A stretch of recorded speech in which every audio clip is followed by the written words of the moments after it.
19वीं शताब्दी में हमारे देश में जिन महापुरुषों ने जन्म लेकर अपने महान कार्यों से भारत माता का मस्तक रोशन किया, उनमें स्वामी विवेकानंद प्रमुख हैं। इनका जन्म कोलकाता में 12 जनवरी सन 1863 को हुआ था। इनके पिता विश्वनाथ दत्त कोलकाता हाई कोर्ट के प्रसिद्ध वकील थे। उनके बचपन का नाम नरेंद्र नाथ दत्त था। यही नरेंद्र नाथ दत्त आगे चलकर स्वामी विवेकानंद के नाम से प्रसिद्ध हुए। वे बचपन से ही मेधावी थे। उनकी बुद्धि इतनी प्रखर थी कि वे एक बार जो पढ़ लेते थे या सुन लेते थे, उन्हें याद हो जाता था। 7 वर्ष की उम्र में उन्हें स्कूल में भर्ती किया गया।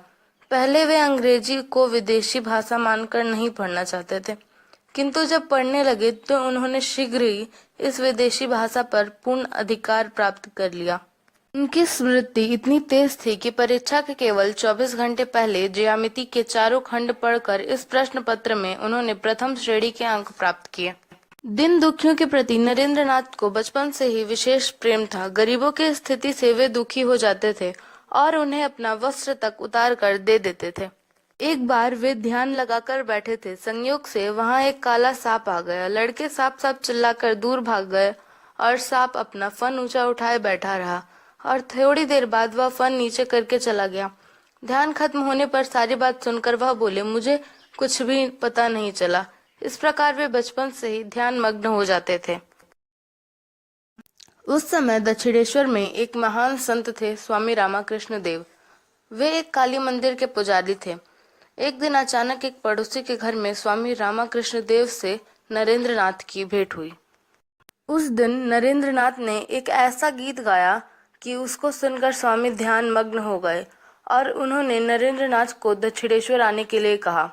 दक्षिणेश्वर पहुंचकर नरेंद्र ने स्वामी जी से कई प्रश्न किए और उनके उत्तरों से बहुत प्रभावित हुए और दक्षिणेश्वर आने जाने लगे। एक दिन स्वामी जी ने बातचीत करते हुए नरेंद्र नाथ को स्पर्श कर लिया। उनके स्पर्श से वे संज्ञा शून्य हो गए। इस घटना का नरेंद्र नाथ पर बड़ा असर हुआ और उन्होंने स्वामी रामकृष्ण परमहंस को अपना गुरु मान लिया। श्री रामकृष्ण की महासमाधि के पश्चात नरेंद्र नाथ सन्यासी बन गए और स्वामी विवेकानंद के नाम से लोग प्रसिद्ध हो गए और उनका तपस्या और देश भ्रमण का कार्य आरंभ हुआ।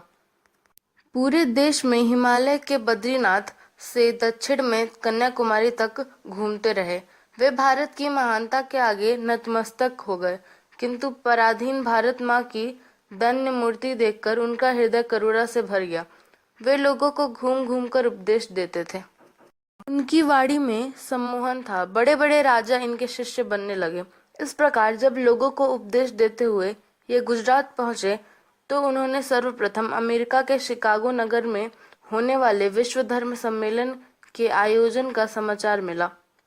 इसमें सम्मिलित होने के लिए वे 31 मई सन 1893 को जहाज से अमेरिका चले गए और 11 सितंबर 1893 को शिकागो में विश्व का पहला सर्वधर्म सम्मेलन प्रारंभ हुआ। सभा भवन में संसार के सभी धर्मों के प्रतिनिधि आए थे।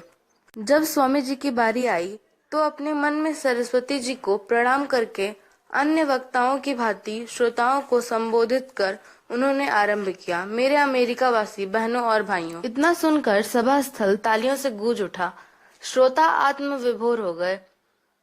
सभा के शांत होने पर उन्होंने कहा, जो धर्म अनादिकाल से सब मतों को समान रूप में ग्रहण करने की शिक्षा देता है, मैं उसी धर्म का प्रतिनिधि हूँ। मानव धर्म एक है, मानव जाति एक है। इस सम्मेलन के पश्चात स्वामी विवेकानंद और लोकप्रिय हो गए। वे 2-3 वर्ष अमेरिका में रहे और वहां पर न्यूयॉर्क वेदांत सोसाइटी की स्थापना की। स्वामी जी इतने दिन विदेश में रहे, किंतु वे अपनी मातृभूमि को एक क्षण के लिए भी नहीं भूले। अमेरिका से उन्होंने एक पत्र में लिखा था, हमें आगामी 50 वर्षों तक सभी देवताओं को अपने मन से निकालकर बाहर करना होगा। हमारा एकमात्र जागृत देवता होगा हमारा देश। इस विराट की पूजा ही हमारी पूजा होगी। लगभग 4 वर्ष बाद वे भारत लौटे तो अपने देशवासियों की सेवा के लिए तथा स्वामी रामकृष्ण देव के विचारों को फैलाने हेतु उन्होंने सन 1897 में रामकृष्ण मिशन की स्थापना की। इसके साथ ही मानो उनके जीवन का मिशन भी पूरा हुआ। इस प्रकार युवा हृदय सम्राट स्वामी विवेकानंद माँ भारती के तेजस्वी पुत्र, आधुनिक भारत के निर्माता, देशभक्त, संत और अंतर्राष्ट्रीय धर्म गुरु थे।